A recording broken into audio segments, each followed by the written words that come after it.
Alrighty, so today we are doing the last news of the week episode before the regular season, and now we're officially back in terms of doing news of the week episode only once per week. Although I wouldn't be surprised as we begin the MLS regular season that there's going to be a lot to talk about in these news of the week episode because the transfer window is still open in MLS, and we're still seeing some last minute things that has happened by some of these MLS teams before the season begin.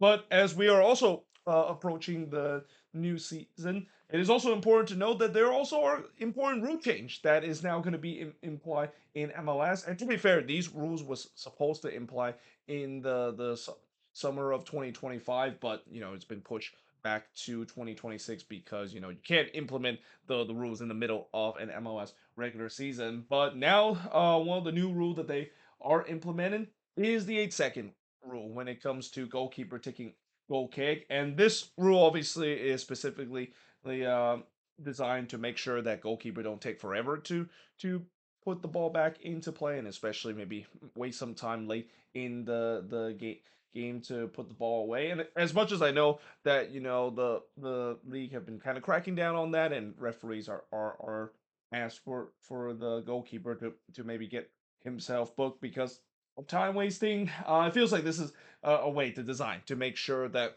when the goalkeeper takes way too long in terms of putting the ball back into play, there's going to be some heavy punishment because now if the goalkeeper doesn't put the ball back into play within 8 seconds after he has clear possession of the ball, then it's going to be a corner to the other team. So yeah, very fascinating to see how this works. I believe the Club World Cup that I remember, that was one of the first tournament and one of the first games that I've seen where they implement this rule where when I see goalkeeper take the goal kick way too long and past the 8 second, it's an automatic corner to the other team. So I'm gonna be very interested to see how this is going to work in MLS. And again, the whole point of this is designed in terms of cut down the time wasting that we always see goalkeeper trying to do late in games to try to put the ball back in play.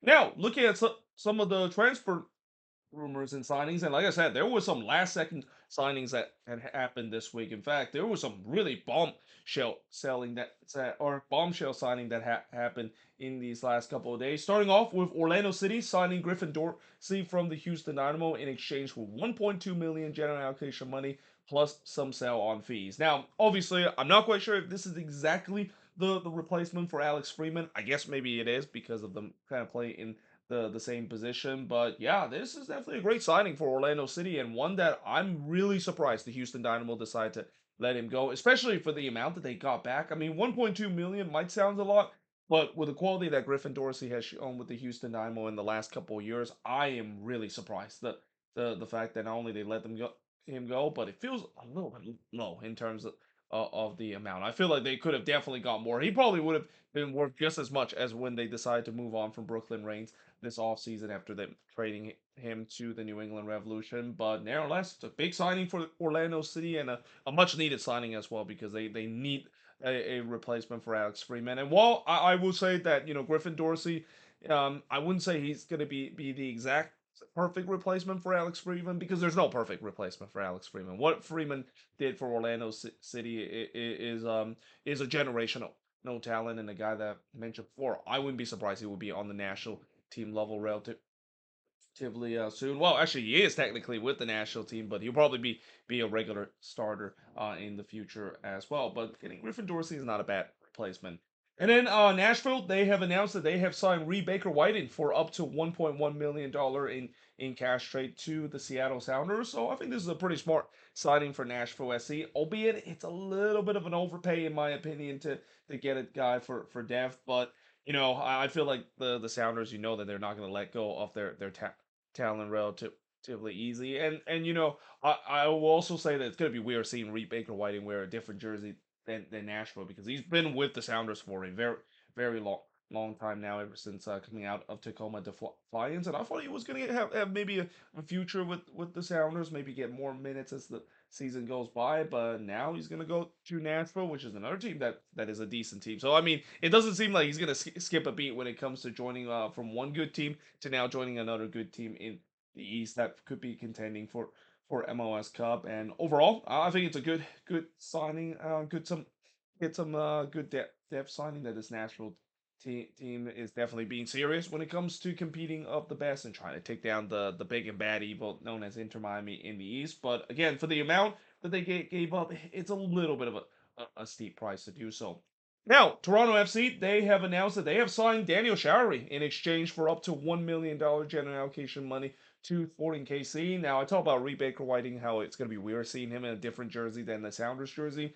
It's the same with Daniel Showery. In fact, I would think it's even more weird to consider Daniel Showery has been with the Sporting KC team for a very, very long time. Like he's been with this team for almost a decade now, and it's going to be very weird to see him in the red jersey for TFC instead of for Sporting KC. And I'm kind of surprised Sporting KC decided to let him go because, well, yes, Daniel Shari has his inconsistency throughout his career with Sporting KC, but he's still a very good player and a guy that is definitely key to the Sporting KC team going forward on the attacking end. Now, as I'll talk about in just a bit, it feels like they might have found a replacement for him, but still, again, I'm really surprised that they decided to let him go, and especially for the amount as well. I feel like that amount for only $1 million general allocation money, that feels low for Daniel Showery, even with his inconsistency, also his injury history that hasn't been great at least in the last couple of years. But this is definitely a signing that TFC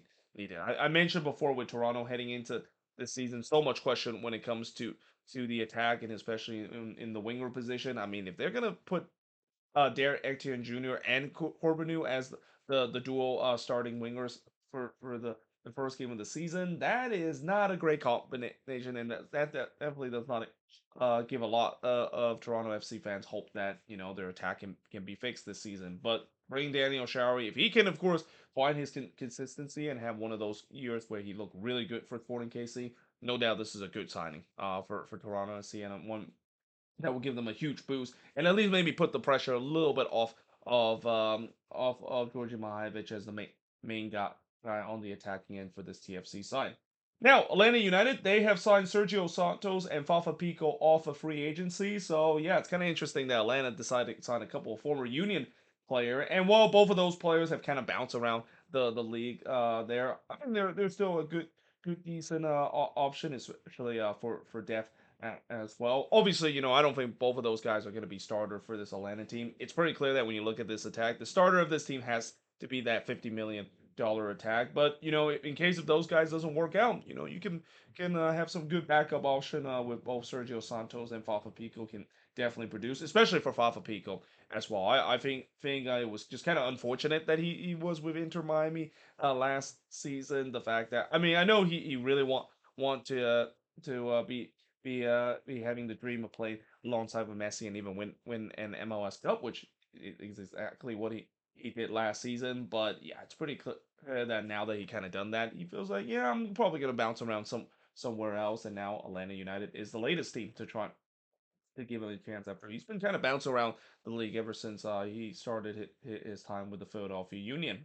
Speaking of another player that's been bouncing around the league, remember Raheem Edwards? So of how he's been kind of bouncing around the league in the last couple of years. Well, it's kind of fitting the fact that now that he's looking for another new club after bouncing around the league and become a bit of a journeyman, that it's only kind of fitting that now it's come full circle the fact that he's going back to Toronto FC. I mean, it's kind of hard to believe that he's now back with TFC after that's kind of the team that really kind of got his career going where he looked really decent during his time with Toronto FC back in 2017. But ever since that, he's been kind of bouncing around the league and he hasn't really looked as good of a player that it was once promised. And I guess him going back to TFC, going back to the team that it kind of built himself some success. Like I said, maybe it's just kind of almost a full circle has been complete in terms of the really journeyman kind of career and kind of a very well traveled career that Raheem Edwards have been signing multiple MLS teams throughout these last couple of years, and we'll see whether or not he will get some minutes. I think this is more just for depth reason, especially the fact that yeah, still I would say that with how Raheem Edwards haven't been very good at least in the last couple of seasons, I'm kind of surprised he still get a chance to join an MLS team and on an MLS squad. But I guess if there is one team that maybe give him another shot to maybe revitalize his career, it's got to be the team that started his career just 8 years ago with Toronto FC. Now, speaking of Toronto FC, they have signed Emilio Arecibo. I think that's how you pronounce from Eleko Nasi now. So this is the guy that I mentioned in my season preview, or actually not in my season preview. I'm sorry, but in my prediction video, I talked about how Toronto, with them not being able to secure the signing of Jar Sargent just yet, seems like this is the backup option for them. Now, whether or not if this is a good backup option, that time will of course will tell because I don't really know too much about this player other than the fact that it's clearly a plan B for TFC if they did not get Jar Sargent. But if he actually turns out to be good, then I would say maybe they might not need Jar Sargent, even though, as I said before, it feels like they're still trying to get that move done. And that move, I still think it is a move that they should still think about getting, considering that he's going to really lift the floor and also the ceiling of this TFC team and really help this attack. I mean, him alongside with Georgi Mihailovic in that combination, I think it could easily be one of the more lethal combination we seen in MLS this season if it does happen. Now, the Columbus Crew, they have signed midfielder Andres Gomez from Leo as well. Now, this is a guy that has been kind of bounced around different teams in Europe, but from what I heard, it seems like he's a very promising kind of player, and especially when you look at this midfield for Columbus that is already kind of stack as well. I wonder whether or not if he's going to get some minutes, and especially whether some of these guys in the midfield is probably not going to be with this team for a long time. Looking at Hugo Picker as an example of that, and even Daniel Gastek as well, even though they don't play in the same position. Those are two players that I mentioned before maybe could be bought out by Columbus this season and open themselves a DP spot. And speaking of DP, they at first it looked like maybe this could be reaching the DP threshold, but apparently they said they were able to keep this as a TAM signing, close to the max TAM deal as well. So good on Columbus in terms of getting this signing and improve their midfield as well.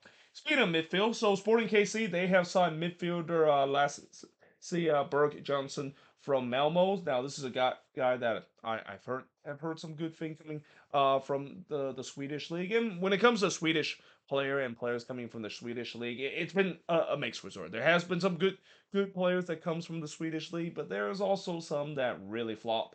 And it's also kind of the same thing when it comes to coaches as well. I've seen some good coaches that comes from the Swedish league, and then I've seen some that are just kind of an absolute disaster. So we'll see whether or not if this will be a good signing, and especially this feels like it's the Eric Tommy replacement that they of course lost this off season with Tommy going to the LA Galaxy, and then they also signed forward Taylor Carrera from FC Tulsa of the USL Championship. So this is clearly the Danny Calorie replacement, and from what I heard, Minnesota was actually looking to trying to get him as well. That was kind of interesting to see the Loons were also looking for him. I guess the Loons are looking to try to stack up that number nine depth chart, even though they already have both Kelvin Yoboa and Mo Dian in their number 9 spot. But from what he has done with FC Tulsa, he did very well last season. Scored a lot of goals with FC Tulsa as well. And we've seen before where players from the USL Championship, when they do well and come to MLS,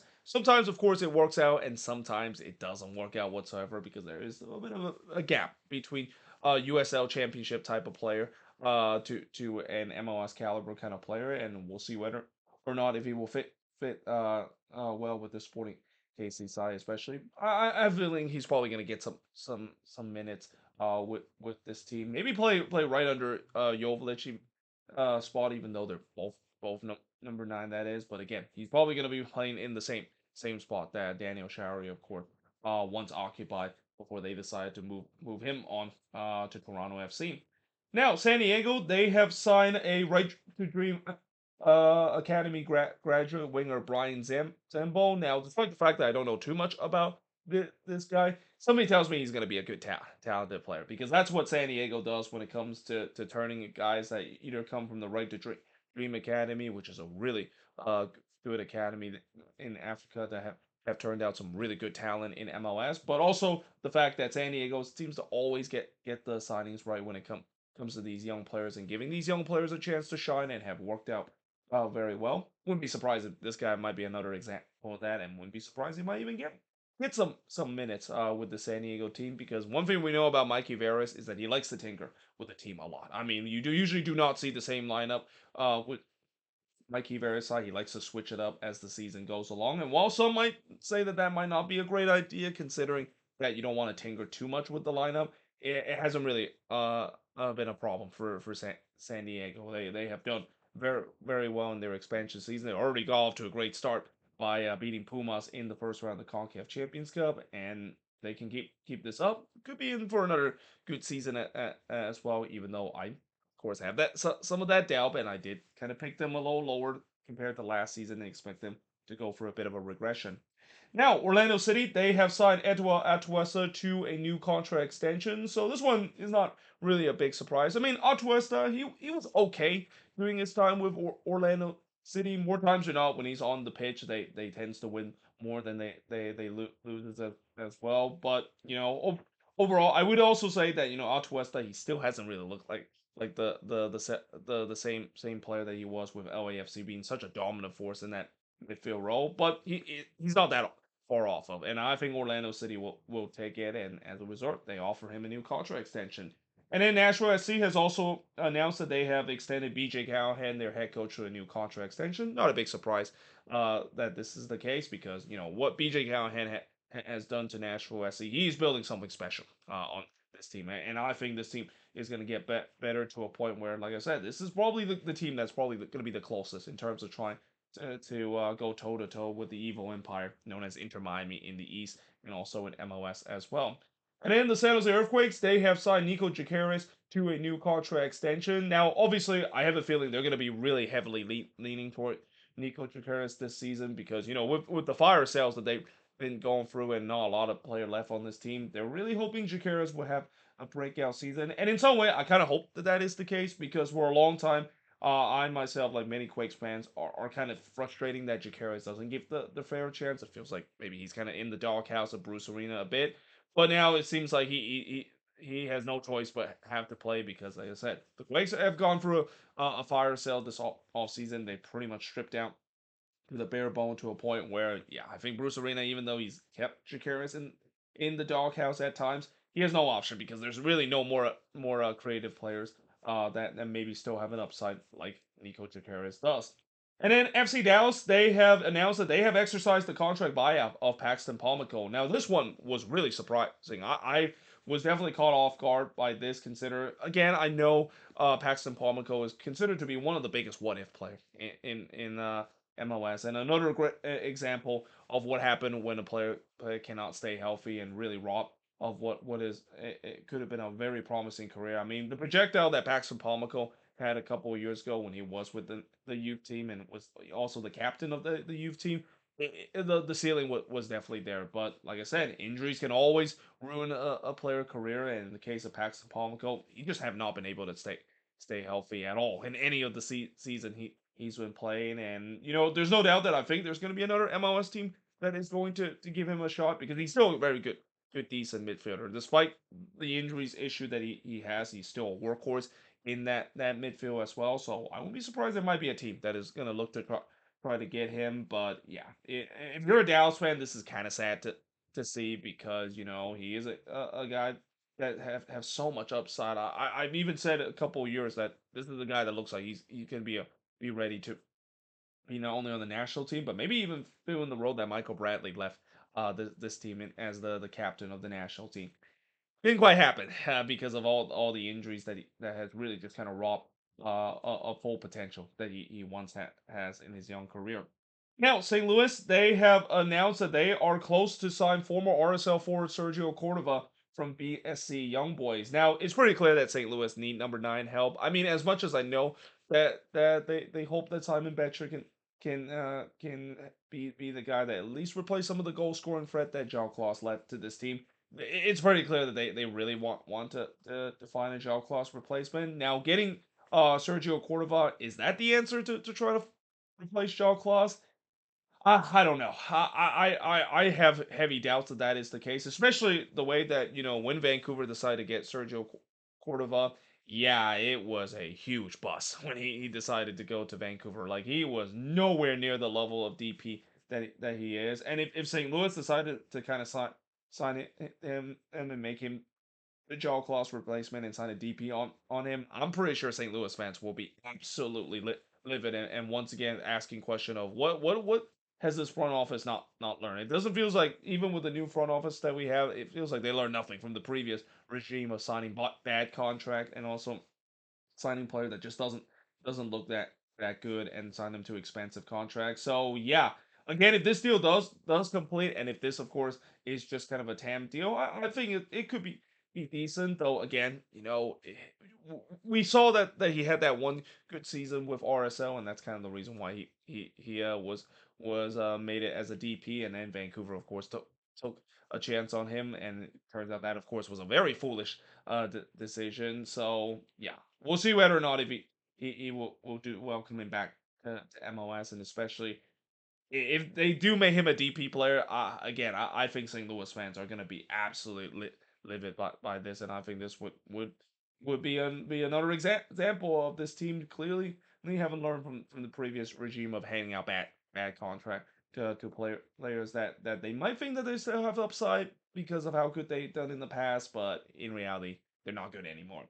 And then Timo Werner, it is reported that he is actually still waiting for paperwork. So looks like he's not going to be available in the Quakes opening game against Sporting KC. He also might not even be available in the second game because these paperwork has been taking longer than it need. Now, normally I would of course immediately point out to once again the Quakes being incompetent in terms of getting things done because that's just been the theme of this offseason for the Quakes. I mean, the incompetency of the Quakes this offseason is kind of the reason why I picked them to finish last in the standing, but I would say that as much as it's easy to kind of target that out, maybe this is just another example of a player maybe sometimes take a little longer to get his visas uh done, and hopefully eventually, of course, if it is going to be done, then it'll be very interesting to see whether or not if Timo Werner will be able to start playing with this team. Probably coming off the bench at first because because he's still waiting for that paperwork. He pretty much virtually has no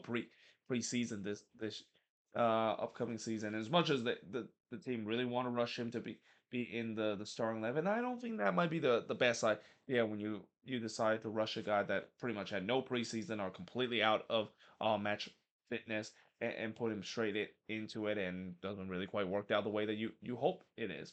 Now that goes the same with James Rodriguez as well when it comes to the match fitness and the question of how Minnesota will use him. But the good news, at least unlike the Timo Werner situation, James Rodriguez did get his visa done. This was a big question of when exactly it's going to get finished, and apparently he did get it done recently. Now, because of the fact that he got it done so late and he hasn't really been able to participate in any of the preseason activity that the Loons have put, despite the fact that he was actually with the team in the Coachella Valley Invitational.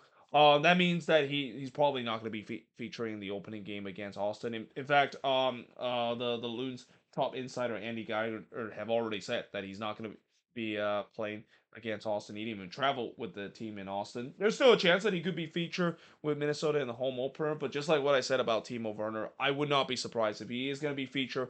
It's probably just going to be on a limited role. I don't think they're going to rush thrust him straight into the starting 11. Maybe just kind of coming off the bench a bit, and then gradually started to give him some more minutes, and hope that he is actually motivated and actually do some decent thing with this team because there's as much as this is such a Hollywood signing for Minnesota, it can definitely backfire relatively quickly, especially with the way that from what we've seen in the past, James Rodriguez has had his problems when it comes to being motivated to play in the club level. And I know the World Cup, of course, is coming up, so maybe that will be a motivation for him. But still, it'll be very interesting to see what's going to happen when he does feature with Minnesota, and especially whether or not if he's going to be so good with this team that this really forced the team to make a really big decision as we approach the World Cup, or whether or not they will pick up his option and sign him to the end of the season.